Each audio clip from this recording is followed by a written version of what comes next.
We were talking about how long each one of us have been in ministry now. 17 years. 17 years? 17, I'm 15 years in. I'm 20 plus, I don't want to add it up. But that's a long time. Amongst us, we're looking at like 50 plus. A little over 50 years. And what got you started in ministry? Well, I had a guy show up in my life in 7th grade, and he took an interest in me, and he loved on me and believed in me. And I mean, if you can imagine, it's hard to imagine I was not the coolest kid in the world.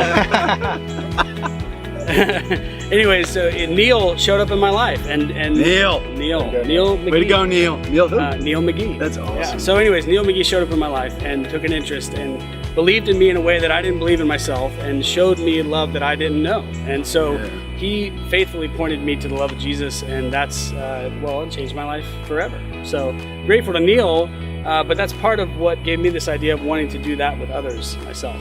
So. Well then, Zach, what was something that interested you to getting into youth ministry as a profession? Like, what were some of the things that really excited you? I think just having a taste of the depth of relationships, the meaning and purpose that I got. So you're more spiritual than I am, because I was like the games were fun, camping is fun, the zip line at Saranac was awesome. Zach is really spiritual. Yeah. Keep going, I'm sorry. No, I think just the depth of relationships, the lifelong friendships that I saw that people had formed because of their people that they were in ministry with. And, that's what I wanted in my life. That's what I was after. That was a piece that was missing before that I found through that mission community of folks that was involved. So, yeah, I love that about ministry was the ability to have fun, which I think adults lose that at some point, but yet they could still turn a corner and have a spiritual conversation. Most of them could. Some of them couldn't. That kid. That one guy.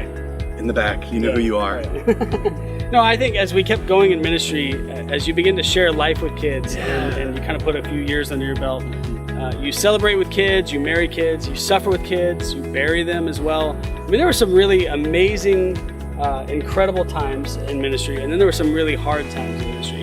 And I think part of this project is that we share that with you. Like we've sat there and wept over kids at a funeral and had to lead those services, just like some of you have had to do. And we've also got to stand and bring people to one another in marriage and be a part of that, and that's been incredible. So these unbelievable joys and these unbelievable times of suffering that we share with kids, because we're called to be there with kids the way that you are. And so there's kind of this given assumption that we're just like you in that way, called to walk with kids through life.